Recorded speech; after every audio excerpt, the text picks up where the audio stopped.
Maka seorang dalam kehidupan ini berusaha melakukan banyak kebajikan. Kita berpacu dengan waktu, dengan dosa-dosa yang banyak telah kita lakukan. Bagaimana agar dosa-dosa kita bisa terampuni? Kita lakukan semua sebab.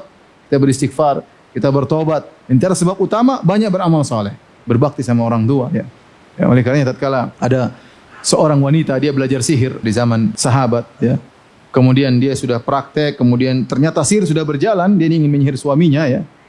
Ya, dia ingin menyihir suaminya kalau tidak salah, kemudian enggak jadi, dan ini kisah disebutkan oleh Ibnu Katsir dalam tafsirnya dengan sanad yang hasan. Dia sudah praktek, ternyata sihirnya bisa, maka dia menyesal. Dia belum praktekkan ke orang, dia baru praktek jalankan situ, ternyata dia ngomong begini jadi, ngomong begini jadi. Berarti setan sudah tunduk sama dia. Maka dia tahu dia telah terjerumus dalam kekufuran.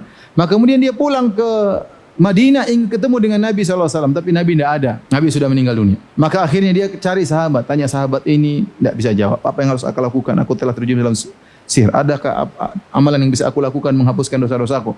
Tunjuk kepada sahabat, di offer sampai kepada Ibnu Abbas. Ibnu Abbas bertanya, apa kau masih punya orang tua? Kata wanita ini masih. Maka berbaktilah kepadanya. Ibnu Abbas memahami bahwasanya berbakti kepada orang tua bisa menghapuskan dosa sebesar apa? Syirik. Oleh karenanya kita dalam kehidupan ini, karena waktu kita yang terbatas, umur kita yang terbatas, kemampuan kita yang terbatas, duit kita yang terbatas, kita harus pandai untuk memilih prioritas. Mana amal yang harus kita kerjakan. Di antara yang paling utama berbakti kepada orang tua. Antum masih orang tua masih hidup, berbakti dengan semaksimal mungkin sama dia. Antum masih hidup, pintu surga masih terbuka selebar-lebarnya. Antum bisa beramal sedikit, pahalanya besar luar biasa.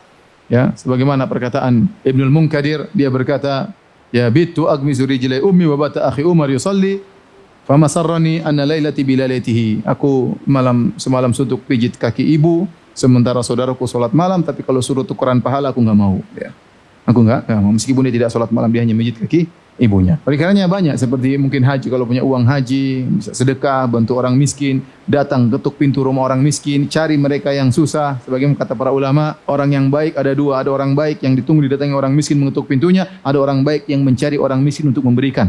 Itu yang lebih afdal daripada yang pertama. Keikhlasan, kalau untuk melakukan amal soleh jangan diser-ser, tutup sebaik-baiknya. Ya, sedekah kata Nabi SAW, ya hatta la ta'lama shimalu ma tunfiqu yaminu, sampai tangan kiri tidak tahu apa yang diinfakkan oleh tangan kanan. Jangan suka share kebaikan kita sana sini.